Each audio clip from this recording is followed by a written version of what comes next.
بسم اللہ الرحمن الرحیم۔ رمضان المبارک کی ساعتیں انتہائی بابرکت ہیں۔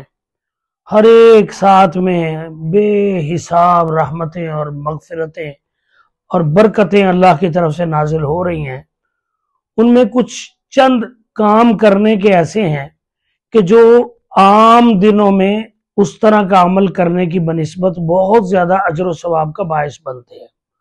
ان میں سے لوگوں کی مدد کے کام ہیں۔ جتنے بھی محتاجوں ضرورت مندوں کی جائز مدد، اس میں جتنا اجر و ثواب روزے کی حالت میں عام وقت میں اس قدر نہیں ہے۔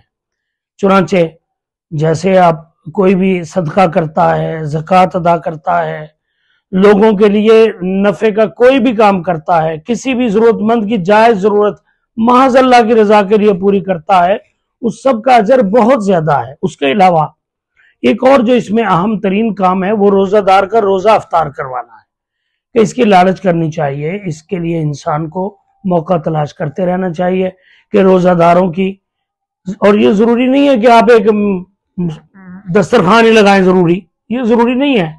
آپ دیکھیں کہ جس غریب کے گھر میں اتنا کھانے پینے کا نہیں ہے کہ وہ بیچارہ اپنی افطاری سحری کا انتظام کر سکے، خاموشی سے جا کے اللہ کی رضا کے لیے اس کی اتنی مدد کر دیں کہ وہ آپ کی طرح نہ صحیح لیکن کم از کم افطاری اپنی بہتر طریقے سے کر سکے، تو اس کے لیے افطاری کا اہتمام بھی ہو جائے۔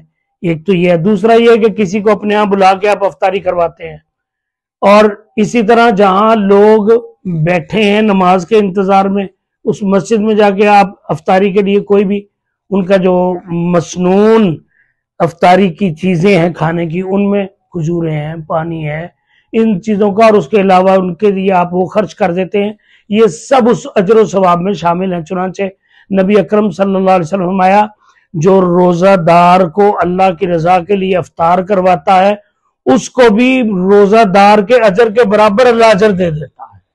اور ساتھ یہ لفظ فرمایا جس کا ترجمہ یہ ہے کہ بغیر اس روزہ دار کے اجر میں سے کوئی کمی کی ہے۔ یہ نہیں کہ اس کے کھاتے میں سے توڑ کے کوئی اللہ ادھر دے دے، نہیں، اللہ رب العزت خصوصی طور پہ، اور اللہ قادر ہے، اللہ مالک ہے، اللہ کے پاس سارے خزانے ہیں۔